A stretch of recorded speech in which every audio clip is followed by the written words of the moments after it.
Good morning, Ranelagh. It's Adrian. I've returned for the second week of How is the Bible Relevant Today? So, good morning to you all, guys. I hope everything's going all right. And we're just going to be aiming, by the look of things, although old Boris and his friends haven't announced it yet, it's probably looking like Easter. I don't know, the one we might meet up again. But hey, who knows? But up until half term, you've got me on a Monday morning telling you stuff and sharing an assembly. And today we carry on with the story of Joseph. Quick summary of what's happened last week. Remember, he was a bit flash. And it got him in trouble with his brothers. They couldn't stand him. They plotted to kill him. In the end, rather than kill him, they sold him into slavery. And the guys who bought him or took him to Egypt. When they got to Egypt, they sold him to a guy called Potiphar. Now, Potiphar was the head of the Egyptian guard. Okay, so he was really high up, high ranking within Egypt, and a good friend with the Pharaoh and stuff like that. Now, as I said to you before, Joseph got there, and I think he must have had some time to reflect on how he'd been, because it kind of seems like in the story he changes the way he starts behaving around people and towards people. So maybe when he was being flash and arrogant, he realised it upset people. Maybe this time he's changed his mind. He's realised he's got to change things. So what he then did, he got to Potiphar's house, and he became part of the people that work for Potiphar's household. And because of, I think, while reading between the lines how God might have changed things for him, God saw favour on him, and he slowly worked his way up until he was the head of the household. Now, do you remember at the end of the last week, I said how Joseph was two things going in his favour. He was a good-looking bloke, nice and muscular, nice and strong, and that made him attractive to people. And that was actually his undoing at Potiphar's house, because Potiphar had a wife who found Joseph rather attractive. She liked him a lot, and she kept coming on to him. But Joseph said, no, I can't do that. It's wrong. It'll be disrespectful to my boss, if you like, Potiphar. And it's also just not, it wouldn't honour God. And I think God acknowledged this and kept building him up. But this wife would not leave him alone till one day he was in a room and she came in there with him. Tried to get hold of him to do whatever. Let your mind do the working out on that one.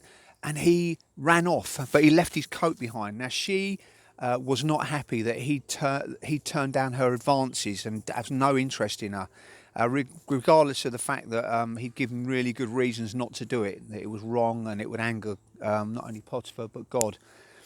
So she went running out and said, that Canaanite, that man Joseph, the one we've employed, look what he did. He's tried to touch me, tried to get me to bed, and I resisted, and he's run off and left his coat behind. Well, Potiphar found out, obviously, and had Joseph thrown in prison. So let's have a quick look. He's not a lucky bloke in many ways. He's been sold into slavery. When he gets into slavery, he gets into Potiphar's, and now he's been thrown into prison. And it was the prison where Pharaoh put all these Pharaoh's prison. So he's in there, and he still shows favour because he still tells praise to God and acknowledges that God is in charge of everything. And as this is going on, God sort of builds him up until in the end he becomes the top person in the prison. He oversees all the prisoners. He's a model prisoner, basically. Now he gets on really well with some of the prisoners. There was two specific prisoners in there, the Pharaoh's cupbearer and Pharaoh's baker. Well, who'd have thought it? What jobs to have? But you hold a cup for the Pharaoh, or you bake the bread for the Pharaoh. But that's what they were. They were in there. And I think by reading between the lines again, Pharaoh used to put people in prison for any reason that he felt like it. Anyway, Joseph found himself in there. Do you remember when Joseph had those dreams and he verbalised it or told his brothers about them? It made them, put them down. Well, the cupbearer and the baker both had dreams on the same night. And they came out and they said, we need to interpret these dreams or understand these dreams. And so basically what happened was that Joseph said, well, actually, I think I can interpret that dream for you. And they went, really? So he interpreted the dream. Basically, he told the cupbearer that he would end up becoming back and serving the Pharaoh again. And bad news for the baker, that he would end up being killed and his head on a stake. and they were like, "Oh my word!" Anyway, they got let out or brought before Pharaoh, and Pharaoh, as Joseph predicted, said to the cupbearer, "I'll reinstate you. You're now back on my team." Sadly for the baker, it didn't work out that way, and he got killed, executed, and had his head put on a spike.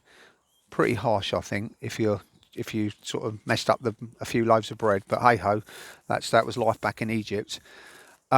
When they left to go back to see the Pharaoh, Joseph said, "Please don't forget my dreams that I've shared with you. Please don't be shy in telling people about that."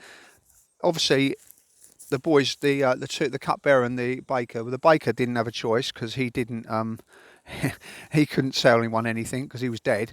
But suddenly one day, the cupbearer suddenly remembered because Pharaoh had had a dream, and he said, you have a prisoner called Joseph who can interpret dreams. Why don't you get him out? He's amazing." So that's what Pharaoh did. Pharaoh brought Joseph out of prison. Joseph interpreted the dream about some famines, some good times that were coming, some famines that were coming, and whatever. And the interpretations were so spot on that the Pharaoh then raised Joseph up and up and up. So what are the lessons this week that we're going to learn? Because last week he was flash and arrogant and wouldn't take a hint from his brothers and was just horrible, really, just not nice to be around. This time round he's been loyal. Okay, he's stuck to the rules, recognised who his boss is, i.e. Potiphar. He's not disrespected him by his actions, and that's left Joseph in a good place. So what are the lessons this week we learn? Let's treat people how you'd want to be treated. Okay, that's a lesson. So remember what the acronym for Bible: basic instruction before leaving earth. Basic instruction before leaving earth. You treat people how you want to be treated. If you treat people badly, you're going to get treated badly. But he didn't. He treated Potiphar well in the end because he respected him and played by the rules, although Potiphar didn't see it when sadly his wife lied. And then the cupbearer remembered him, his good deed, and how he'd interpreted the dream, and so reminded Pharaoh of this as well, which led to Joseph ultimately coming out. And then as he came out from prison and working for Pharaoh, he went up the ranks, became this unbelievably established and incredible person within the Pharaoh's kingdom. So there's more to come on this, and the next section is even better. It's a great life lesson about forgiveness and about how forgiveness overcomes everything. So I just thought last week I just finished quite abruptly and didn't finish off how I would have wanted to have finished off. So this week, as I'm walking around a park, I don't know if anyone's worked out what park I'm in yet. I'll give you a quick glimpse. This might give you an idea. If anyone can, so I just thought, you know what? This week I'm going to pray. I'm going to pray for all of us. So Father God, I just lift up all the young people of Ranelagh, all their families. I lift up all the staff of Ranelagh as well, and their families, in what are incredibly tough times.